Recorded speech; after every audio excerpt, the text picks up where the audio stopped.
आज की वीडियो में हम बात करने वाले हैं सिंथेसिस ऑफ सेंटेंसेस के बारे में। इसमें हम 7 तरीके ऐसे सीखेंगे जिनको हम यूज़ करके 2 या 2 से ज़्यादा जो सिंपल सेंटेंसेस होते हैं उनको हम कंबाइन कर सकते हैं एंड क्रिएट कर सकते हैं एक single simple sentence. Hi guys, welcome back to the Thar Academy. अगर आप चैनल पे नए हैं तो प्लीज़ सब्सक्राइब कर लीजिए चैनल को, अपने दोस्तों के साथ शेयर कर लीजिए। वीडियो पसंद आए तो लाइक ज़रूर करना। सपोर्ट करिए मुझे ताकि मैं आपके लिए ऐसी ही अच्छी-अच्छी वीडियोस, इंपॉर्टेंट वीडियोस बनाते रहूं। Also you can continue improving your English हर दिन बिना actually putting any hard work. चलिए स्टार्ट करते हैं। सबसे पहला तरीका है बाय यूजिंग पार्टिसिपल। पार्टिसिपल क्या होता है आपको ऑलरेडी मैंने वीडियो अपलोड करी हुई है। एक इम्पॉर्टेंट अनाउंसमेंट मैं पहले ही कर दूँ ये वीडियो स्टार्ट करने से पहले कि गाइज़ जो भी हम 7 वेज देखेंगे उनके जो उसमें हम जो यूज़ करने वाले हैं कंसेप्ट्स, आई एक्सपेक्ट यू कि आपने ऑलरेडी वो वीडियोस देख के ऑलरेडी अपने कंसेप्ट्स क्लियर कर लिए होंगे, then you are starting this video. और अगर कोई डाउट या क्वेरी अभी भी आ जाता तो कोई दिक्कत नहीं, यहाँ पे आई बटन में आपको रिलेटेड वीडियो का लिंक मिल जाएगा और सारी रिलेटेड वीडियोस का लिंक आपको डिस्क्रिप्शन में भी मिल जाएगा। तो इन केस एनी क्वेरी आपको आती है तो आप वो वीडियो एक बार देख सकते हैं कि पार्टिसिपल, इन्फिनेटिव, ये जो कंसेप्ट्स हैं, noun, noun phrase, adverb, adverb phrase, ये क्या होते हैं, ताकि because this is of higher level, है ना। तो ये जब आप कर रहे हैं, ये वीडियो देख रहे हैं, ये जब आप सीख रहे हैं तो आपके जो बेसिक्स हैं वो क्लियर होने चाहिए। बट नॉनदलेस फिर भी जो जहाँ तक पॉसिबल होगा जो आपके बेसिक हैं वो मैं बीच बीच में बताते भी जाऊँगी। I will not explain in very deep manner, otherwise ये वीडियो बहुत ही लेंदी हो जाएगा and then you will complain कि मैम अननेसेसरी आप रिपीट कर रहे हैं। तो अवॉइड करेंगे उस चीज़ को। जिन बच्चों को डाउट आता है प्लीज़ आप वो रिलेटेड वीडियो देख लीजिए एंड थोड़ा बहुत मैं बताते भी चलूँगी। चलिए स्टार्ट करेंगे। सबसे पहला हमारा जो तरीका है कंबाइन करने का, जॉइन करने का या फिर सिंथेसाइज करने का, वो है पार्टिसिपल। पार्टिसिपल क्या होता है? पार्टिसिपल वो वर्ब होता है जो एक एडजेक्टिव और वर्ब तो है ही, वर्ब के जैसा तो वो काम ही करेगा, बल्कि साथ ही साथ उसमें ऐसी क्वालिटीज़ भी होती है पार्टिसिपल में जो एडजेक्टिव के जैसे भी वो इस्तेमाल किया जा सकता है।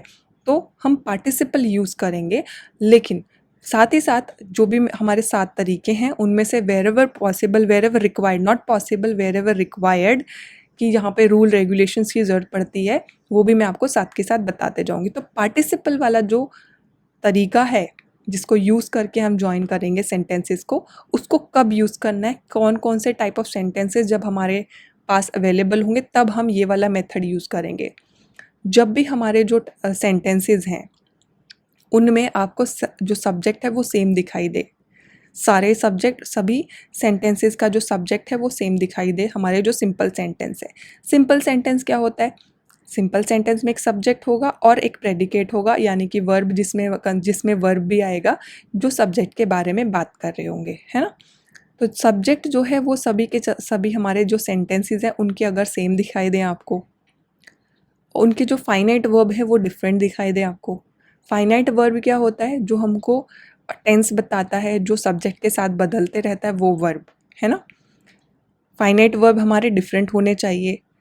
जो हमारे सेंटेंसेस है इनकी हैपनिंग में, इनकी जो हैपनिंग होगी उनमें जो टाइम गैप है, टाइम गैप हमारा यहाँ पे 0 होना चाहिए। तो they should not be any time interval की एक घटना हो गई उसके कुछ देर बाद या काफ़ी देर बाद दूसरी घटना हुई, ऐसा ना हो। आपको इस तरीके के सेंटेंस अगर दिखाई दें then you can use this method, जो कि पार्टिसिपल यूज़ करके आप ज्वाइन कर सकते हो। तो कब यूज़ क्या करेंगे हम इसमें, व्हाट टू डू नाउ? तो जो हमारा वर्ब है, जो सबसे पहला हमारा एक्शन है, सबसे पहली हैपनिंग है हमारी, उसमें जो वर्ब है हम उसको कन्वर्ट कर देंगे पार्टिसिपल में। सिंपल। प्रेजेंट, पास्ट पार्टिसिपल, जो भी आपको वहाँ पे सूटेबल लगे, जो भी सेंटेंस के हिसाब से हो, हम उस फॉर्म में उसको कन्वर्ट कर देंगे। एग्जाम्पल देखेंगे। He woke up, he left for office. हमारा जो सब्जेक्ट है दोनों सेंटेंसेस में वो सेम है ना। हमारा जो फाइनाइट वर्ब है वो डिफरेंट है। उठते ही वो ऑफिस चला गया, हमारा जो टाइम गैप है वो 0 है। तो कंडीशंस हमारी सारी फुलफिल्ड हैं। तो इस तरीके के जो सिंपल सेंटेंस है इसमें हम पार्टिसिपल बना सकते हैं एंड कंबाइन कर सकते हैं। अब कैसे करना है कि जो हमारा पहला हैपनिंग था, पहला हमारा जो घटना थी कि वो उठा, उसका जो वर्ब है इसको हमको पार्टिसिपल में कन्वर्ट करना है। Waking up, he left for office, उठते ही वो ऑफिस को चला गया। इसी तरीके से हमको ज्वाइन कर देना एंड ये हमारा सिंगल सेंटेंस बन जाएगा जो कि सिंपल सेंटेंस है ना। ईजी है ना। एक और सेंटेंस देखते हैं। I was tired of working, मैं काम करके थक गई थी। I sat down to rest, मैं काम करते करते थकी और मैं बैठ गई। कोई टाइम गैप नहीं, थकते ही बैठ गई, ऐसा नहीं थकी और खड़ी रही और फिर बाद में बैठी। तो टायर्ड हमारा सब्जेक्ट सेम है दोनों में, हमारा जो वर्ब है वो डिफरेंट है। टायर्ड है, एक में सैट है, ठीक है। टाइम गैप हमारा यहाँ पे 0 है, तो ये परफेक्ट कंडीशन है। अब हम यहाँ पे एक पहले वाला जो वर्ब है उसको हम पार्टिसिपल में कन्वर्ट कर सकते हैं। लेकिन इस सेंटेंस में आप देखेंगे तो tired is already in past participle form, तो इसको हम सिंपली कैसे लिख सकते हैं? Tired of working, I sat down to rest. यहाँ पे हम फुल स्टॉप के जगह कमा लगा देंगे। टायर्ड ऑफ वर्किंग, आई जो था उसको रिपीटिशन से हटा देंगे, आई सैट डाउन, ठीक है। पास्ट पार्टिसिपल है, मतलब ऑलरेडी वो घट चुकी घटना को बता रहा है। बीइंग टायर्ड ऑफ वर्किंग भी लिख सकते हैं या फिर tired of working, I sat down to rest. तो ये था हमारा पहला तरीका जिससे हम कंबाइन करके एक सिंगल सेंटेंस बना पाए। अब जान लेंगे दूसरा तरीका जिसमें हम नाउन या फिर नाउन का जो फ्रेज होता है अपोजिशन वाला उसको हम यूज़ करेंगे। कैसे यूज़ करेंगे, क्या होता है, मैं आपको रूल्स सब जो कंडीशंस हैं उसमें समझाऊंगी तो आपको क्लियर समझ आ जाएगा। जब भी आप ऐसा देखें कि एक सेंटेंस है, मान लीजिए एक सेंटेंस है, इसमें सब्जेक्ट है, इसमें ऑब्जेक्ट है ना, ये पहला सेंटेंस है। दूसरा सेंटेंस है, तो हमारा जो सब्जेक्ट है इसको या तो ऑब्जेक्ट है इसको यहाँ पे, और या तो सब्जेक्ट या तो ऑब्जेक्ट को ये जो सेकंड सेंटेंस है ये एक्सप्लेन कर रहा है। ध्यान से सुनो, पहले सेंटेंस के सब्जेक्ट या फिर ऑब्जेक्ट को अगर सेकंड सेंटेंस एक्सप्लेन कर रहा है या फिर थर्ड सेंटेंस एक्सप्लेन कर रहा है, उस वक्त हम ये मेथड यूज़ करेंगे। क्या करेंगे इसमें हम? तब हम हमारा सब्जेक्ट या ऑब्जेक्ट जो हमारा सेंटेंस है वो वाला सेंटेंस लिखेंगे। सब्जेक्ट या ऑब्जेक्ट जिसको वो एक्सप्लेन कर रहा है उसके इमीडिएटली बाद में हम ये जो हमारा सेंटेंस था, सेकंड हो चाहे थर्ड हो, जो भी एक्सप्लेनेशन वाला पार्ट है वो हम यहाँ पे लिख देंगे। एक्सप्लेन करने वाला जो हमारा पार्ट था उसको हम यहाँ लिख देंगे। अब जब हम 2 कॉमा के बीच में जब भी हम उस एक्सप्लेनेशन को लिखेंगे, जब हमारे मिनिमम 3 सेंटेंसेस हो। अगर 2 सेंटेंस हैं तो हम कॉमा के बीच में नहीं लिख पाएंगे, एक comma I think will be sufficient and sometime it is also not required जब हमारे सिर्फ 2 सेंटेंसेस हैं। आपको एग्जाम्पल में पता चल जाएगा कि कब ज़रूरत पड़ेगी कब नहीं ज़रूरत पड़ेगी। Let us see. He is my uncle, his name is उदय।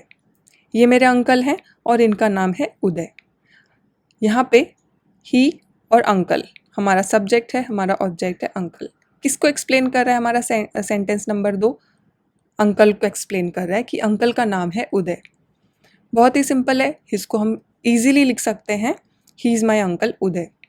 तो हमने क्या किया, ये मेरे अंकल उदय हैं, हमारा जो जिसको एक्सप्लेन कर रहा था हमारा सेकेंड सेंटेंस, उसके इमीडिएटली बाद में हमने इसको मेंशन कर दिया ऑब्जेक्ट के बाद में, अंकल के बाद में ही उनका नाम लिख दिया। ये तो इजीली बहुत ही आसान, जब छोटे छोटे इस तरीके के सेंटेंस से आप ऐसे कंबाइन कर देंगे। एपोजिशन यही होता है कि आप दिए गए नाउन को या प्रोनाउन को एक्सप्लेन अगर करते हैं तो उसी को उसके बाजू में लिखा होना या लिख देना। अभी हम लिख दे रहे हैं, नॉर्मली लिखा रहता है ना। I spent a year in India, मैंने इंडिया में 1 साल गुजारा। It is one of the largest democracies in the world, मैंने इंडिया में 1 साल गुजारा, ये लार्जेस्ट डेमोक्रेसीज जो वर्ल्ड की हैं उनमें से एक है। किसको एक्सप्लेन कर रहा है हमारा सेंटेंस? हमारा एक्सप्लेन कर रहा है इंडिया को। तो इसको हम कैसे लिख देंगे? I spent a year in India, India के इमीडिएटली बाद में उसके बारे में लिखेंगे, one of the largest democracies in the world. India क्या है?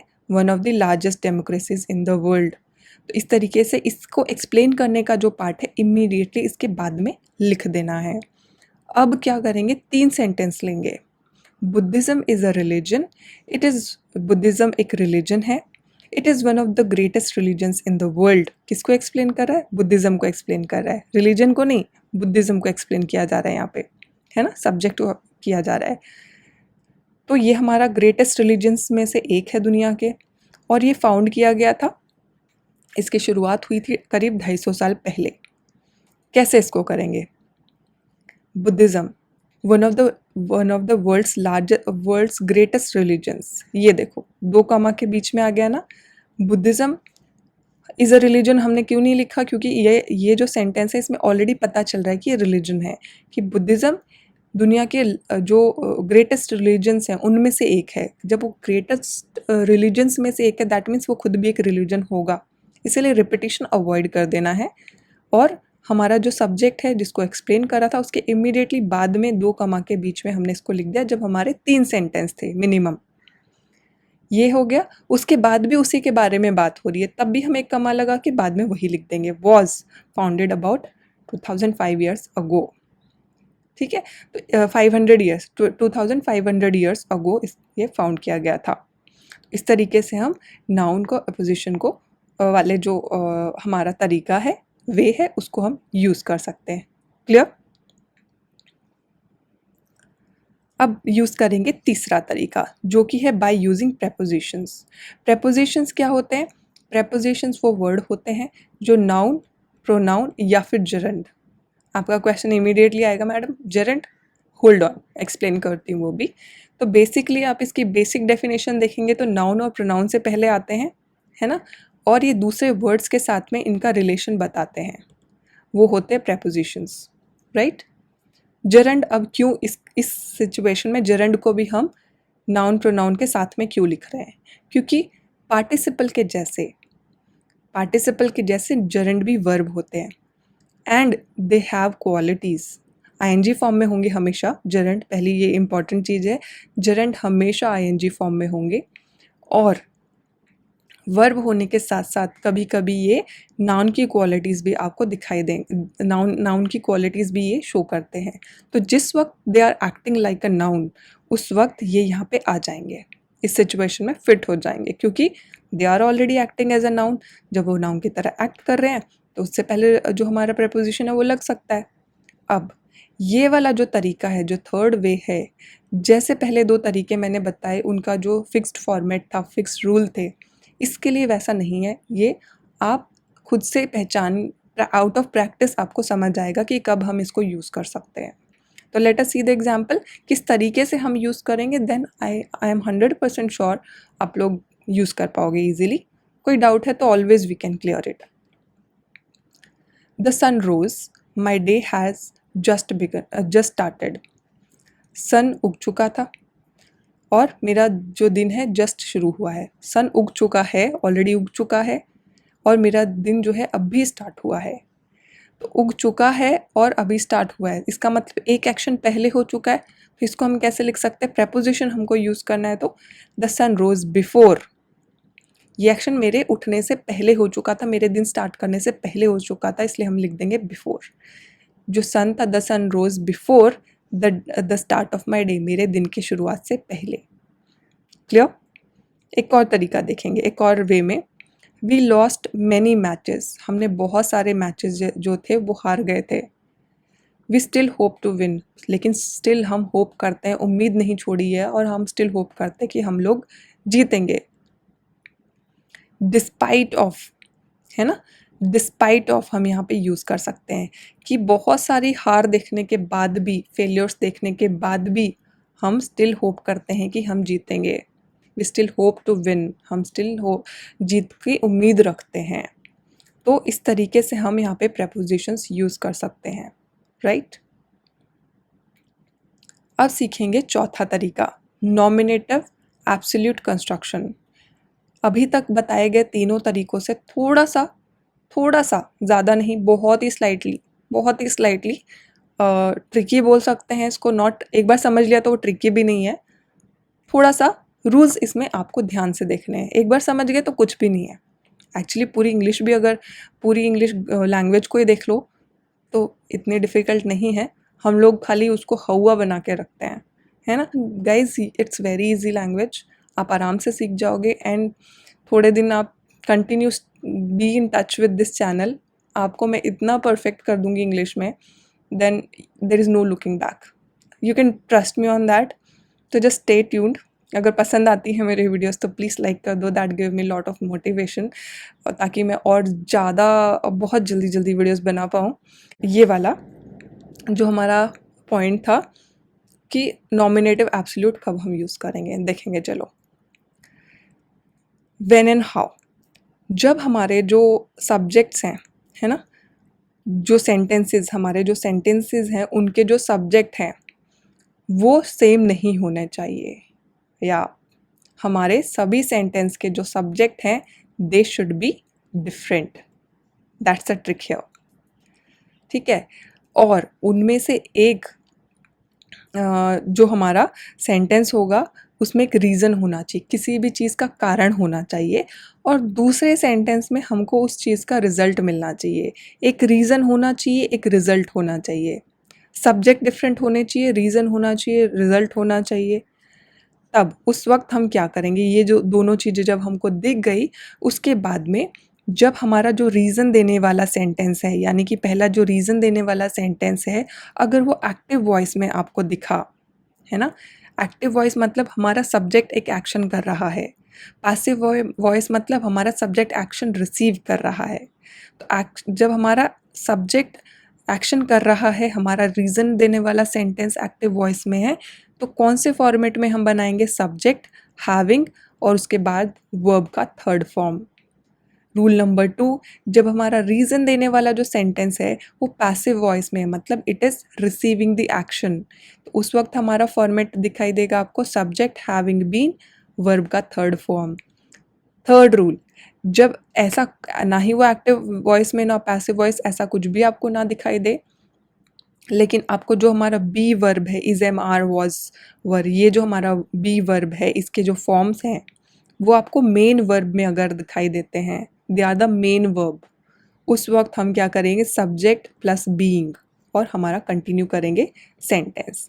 तो ये जो रूल्स हैं ये हम अप्लाई करेंगे अगर हमको पहले दो रूल्स जो सेटिस्फाइड दिख गए सेंटेंस में, दो जो हमारे सिंपल सेंटेंसेस हैं उनमें। तो क्या था, सब्जेक्ट सेम नहीं होना चाहिए, रीज़न और रिजल्ट का कॉम्बिनेशन आपको दिखना चाहिए। चलो अब एग्जाम्पल में देखेंगे।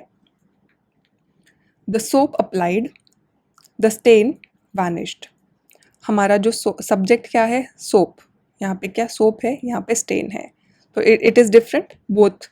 यहाँ पे सोप हमारा सब्जेक्ट है, इधर स्टेन जो दाग है वो हमारा सब्जेक्ट है। तो पहला कंडीशन सही हो गया, चेक, हमारे सब्जेक्ट्स डिफरेंट हैं।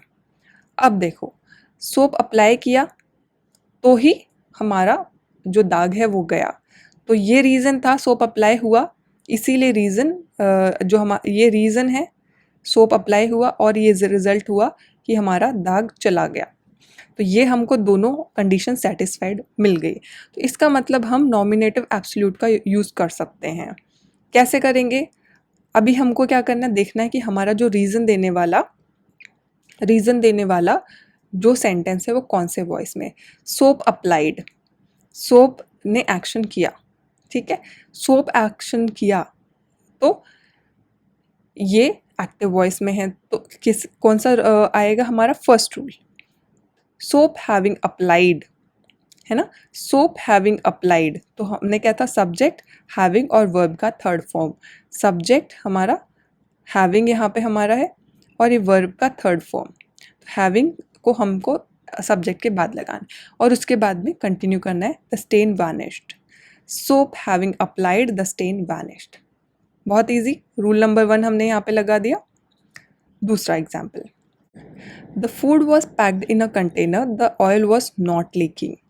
तो यहाँ पे अगर हम देखेंगे, food was packed in a container, हमारा फूड सब्जेक्ट है, ऑयल वॉज नॉट लीकिंग यहाँ पे सब्जेक्ट है, दोनों सब्जेक्ट डिफरेंट है, तो पहला कंडीशन चेक, फूड को कंटेनर में पैक किया गया था इसीलिए वो लीक नहीं कर रहा था तेल, तो हमारा रीज़न ये था, है ना, और रिज़ल्ट ये था कि वो ऑयल लीक नहीं किया। रीज़न ये था कि कंटेनर में पैक था इसलिए वो लीक नहीं हुआ, तो रिज़ल्ट आ गया। तो हमारा दूसरा कंडीशन भी हो गया। तो अब हम नॉमिनेटिव एब्सोल्यूट का इस्तेमाल करेंगे। अब हमको देखना है रीज़न देने वाला सेंटेंस कौन सी वॉइस में है। तो हमारा जो सब्जेक्ट है, it was packed, it was receiving the action. तो फूड को पैक किया गया था, यानी ये पैसिव वॉइस में है। पैसिव वॉइस में तो रूल नंबर 2 हमने इस्तेमाल कर देना है। इस कैसे करेंगे? The food having been packed in a container, the oil was not leaking. है ना कितना आसान।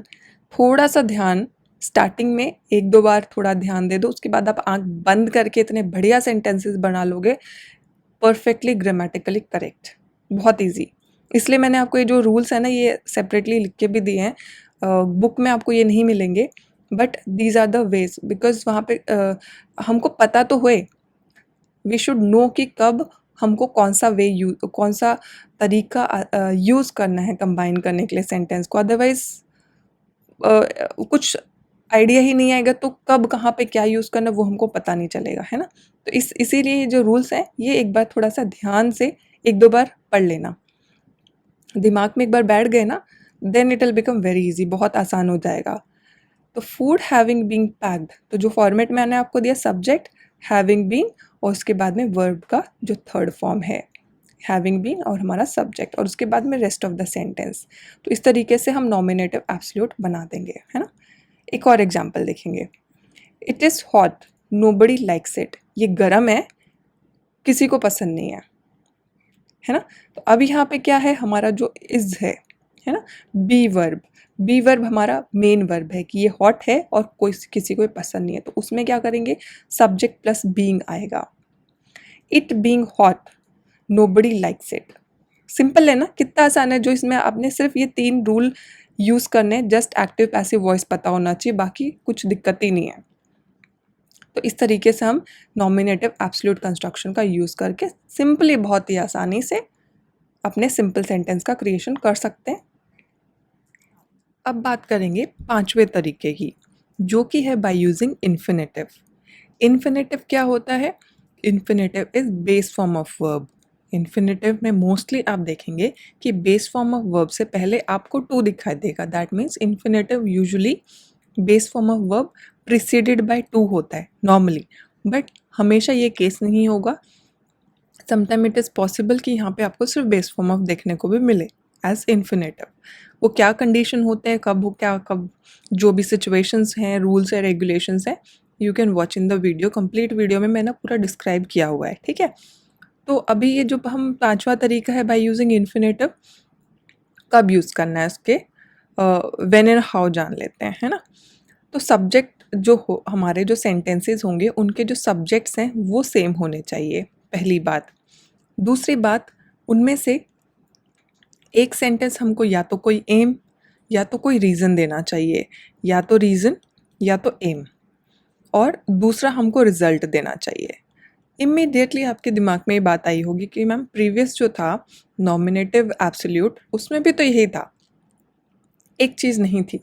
उसमें क्या था, उसमें जो सब्जेक्ट्स थे वो सेम नहीं होने थे, दैट वाज द डिफरेंस। उसमें भी यही है कि एक रीज़न या एम या फिर रिजल्ट, एक सेंटेंस में रिजल्ट होना चाहिए, एक में एम या रीज़न होना चाहिए, ठीक है। लेकिन यहाँ पे सब्जेक्ट सेम होंगे, तो उस वक्त आप इन्फिनेटिव का यूज़ करेंगे। नाउ दूसरी चीज़ इम्पॉर्टेंट ये है कि नॉर्मली ऐसा होगा कि जो पहली हमारी हैपनिंग है उसमें हम वर्ब का जो फॉर्म है उसको इन्फिनेटिव में बदल देंगे, बट अगेन ये सिचुएशनल है, आपको देखना पड़ेगा कि कौन से वाला verb. Sometime it is possible कि पहले वाले सेंटेंस में वर्ब ही ना हो, ठीक है, पॉसिबल है। एग्जाम्पल में भी मैं आपको दिखा दूंगी। And sometime it is possible कि ज़रूरी नहीं 100% आपको हमेशा पहले वाली हैपनिंग को ही कन्वर्ट करना है, depending on the situation and construction of the sentences. आप कोई भी दोनों में से किसी भी एक वर्ब को आप इन्फिनेटिव में कन्वर्ट कर सकते हैं, जबकि जो हमारा पहला वाला, जो फर्स्ट वाला जो कंडीशन वे था जिसमें पार्टिसिपल था, उसमें पहले वाले को ही हमको करना था। इसमें ये थोड़ा सा आपको वहाँ पे एज पर द सिचुएशन जो आपको वो देखना पड़ेगा, एंड अकॉर्डिंगली आपको इन्फिनेटिव में कन्वर्ट करना है। Late us see the example, आपको क्लैरिटी मिल जाएगी। I am very lazy, I can't get up early. ये वाली सिचुएशन तो बहुत सारे लोगों के साथ होती है, मेरे साथ भी होती है। And comment down in the comment section, अगर आप लोगों में से कितने लोग सुबह नहीं उठ पाते हैं। एटलीस्ट मेरे साथ ये प्रॉब्लम है and I am trying really hard कि मैं टाइम से उठ पाऊँ and most of the time I am successful. कभी कभी छुट्टी के दिन चल जाता है ना। तो I am very lazy, I can't get up early. अब देखो, मैं लेज़ी हूँ, सब्जेक्ट दोनों में सेम है, लेज़ी, आई मेरे बारे में बात हो रही है। आई एम वेरी लेज़ी, तो यहाँ पे जो एक्चुअली में एक्शन वर्ड है वो यहाँ पे नहीं है ना। तो एक्शन वर्ड कहाँ पे है? Get up. जो यहाँ पे गेट अप वाली जो है यहाँ पे है। तो इनमें से in this kind of situation हम गेट अप वाले को इन्फिनेटिव में कन्वर्ट कर देंगे। तो सब्जेक्ट हमारा सेम है ना। और जो हमारा सेकेंड था कि रीज़न यहाँ पे है कि क्योंकि मैं लेज़ी हूँ इसीलिए जल्दी नहीं उठ पाती हूँ, तो यहाँ पे रिजल्ट है। कैसे फॉर्म करेंगे? I am too lazy to get up, है ना। तो हमने इसको इन्फिनेटिव में कन्वर्ट कर दिया कि मैं बहुत लेज़ी हूँ टू गेट अप, क्योंकि यहाँ पे एडजेक्टिव्स हैं, है ना। इसीलिए हमने गेट अप को टू गेट अप कर दिया, इन्फिनेटिव में कन्वर्ट कर दिया। She wanted to clear the exam. She joined the coaching classes. She wanted to clear the exam. ये रीज़न है, इसीलिए उसने कोचिंग क्लासेस ज्वाइन करी। तो हमारा यहाँ पे रीज़न है एंड यहाँ पे जो रिज़ल्ट है कि क्योंकि वो एग्ज़ाम क्लियर करना चाहती थी इसीलिए उसने कोचिंग क्लासेस ज्वाइन करी। तो हम यहाँ पे जो हमारा हमने टू क्लियर, हमारा जो पहले वाले में हमको वर्ब मिल गया है एंड उसी को हम इन्फिनेटिव में कन्वर्ट कर देंगे। ऑलरेडी इफ़ यू सी वो ऑलरेडी इन्फिनेटिव फॉर्म में है। She join the coaching classes to clear the exam. तो हमारा जो रीज़न वाला जो था वर्ब, उसको हम कर देंगे कन्वर्ट इन्फिनेटिव में, टू क्लियर द एग्ज़ाम। अब बात करेंगे सिक्स्थ वे, जो कि है एडवर्ब या फिर एडवर्बियल फ्रेज को यूज़ करने की। एडवर्बियल फ्रेज क्या होता है डिटेल में ऑलरेडी वीडियो लिंक में है, आपको आई बटन में भी मिल जाएगी एंड डिस्क्रिप्शन में भी मिल जाएगी। एडवर्ब वो पार्ट ऑफ स्पीच है जो एक एडजेक्टिव को या दूसरे एडवर्ब को मॉडिफाई करता है एंड सेम काम एडवर्बियल फ्रेज भी करता है ना। Now let us see when and how, कि हमको ये मेथड कब यूज़ करना है। तो जब हमारा एक सेंटेंस में एक एडजेक्टिव होगा जो कि क्वालिटीज़ बता रहा होगा, इन्फॉर्म कर रहा होगा something about the verb in other sentence. जैसे हमने जो नाउन एपोजिशन वाले में देखा था ना कि सब्जेक्ट ऑब्जेक्ट के बारे में कुछ एक्सप्लेन कर रहा होगा, not exact but in similar way एक जो सेंटेंस है उसके वर्ब के बारे में दूसरे सेंटेंस में एक ऐसा एडजेक्टिव होगा जो इसके बारे में क्वालिटी डिस्क्राइब कर रहा होगा। उस वक्त हम जो क्वालिटी बता रहा होगा उस एडजेक्टिव को या फिर उस एडवर्बियल फ्रेज को, उस एडजेक्टिव को हम एडवर्ब या एडवर्बियल फ्रेज में कन्वर्ट कर देंगे। एक सेंटेंस है, दो सेकंड सेंटेंस है। पहले सेंटेंस में एक वर्ब होगा, सेकंड सेंटेंस में एक एडजेक्टिव होगा जो इस वर्ब की क्वालिटी बता रहा होगा। देन इन दैट सिचुएशन, उस सिचुएशन में हम ये जो हमारा सेंटेंस है, क्वालिटी बताने वाला जो सेंटेंस है, इस सेंटेंस को हम एडवर्ब में या फिर एडवर्बियल फ्रेज में कन्वर्ट कर देंगे। सिंपल टू अंडरस्टैंड, एग्जाम्पल देख लेंगे। Rahul went to office, he was in a हरी।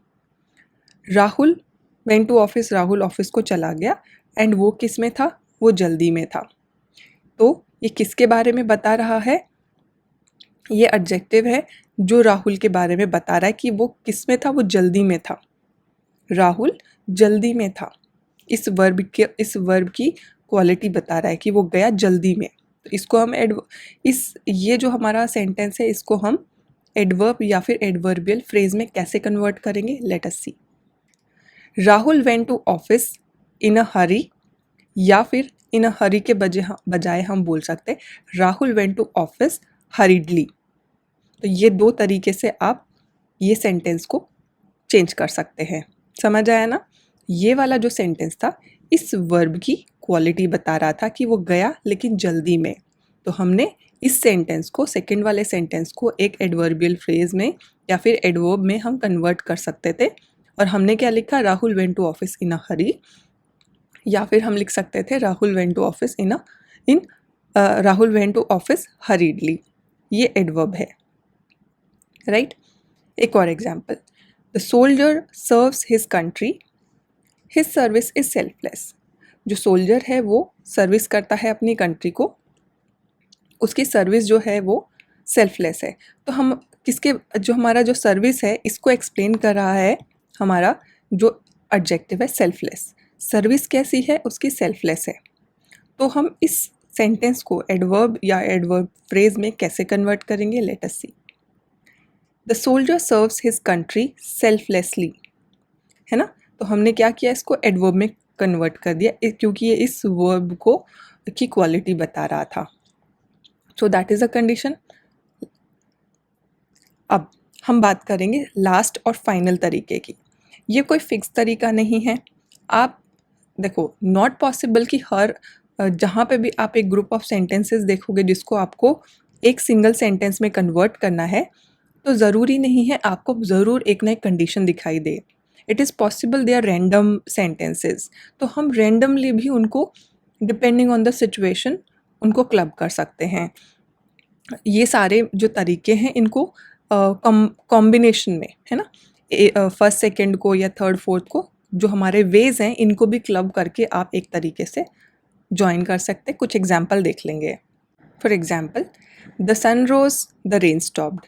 सन उगा, सन उग चुका था, रेन स्टॉप हो गई, और जो कोच था वो सेट था, उसका माइंड सेट था, he was determined to continue the journey. उसको वो जर्नी कंटिन्यू करने के लिए वो तत्पर था। He gave the order to advance, और उसने ऑर्डर दिया एडवांस आगे बढ़ने का। इसको कैसे कन्वर्ट कर लेंगे हम लोग? At sunrise the rain stopped.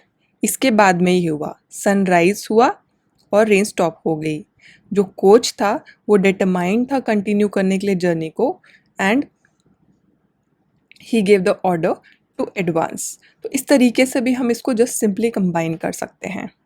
तो this is a random way, no particular way. जैसे पार्टिसिपल, इन्फिनेटिव, वो जो तरीके थे, तो इससे हम ये जान लेते हैं कि not every time it is possible कि हर एक पैटर्न को एक फिक्स्ड वे में आप कन्वर्ट कर सकते हैं। There are other possibilities as well. So that's it guys. अगर वीडियो आपको अच्छा लगा और किसी भी तरीके से हेल्पफुल था, आपकी कोई भी नॉलेज में इम्प्रूवमेंट हुई है, तो डेफिनेटली आप भी मेरे लिए हेल्पफुल हो सकते हैं just by subscribing the channel, also अपने दोस्तों के साथ शेयर करके। चलिए वापस से मिलेंगे नेक्स्ट वीडियो में कुछ नया, कुछ एक्साइटिंग एंड कुछ इन्फॉर्मेटिव सीखने के लिए। Till then, take care of yourself and bye bye.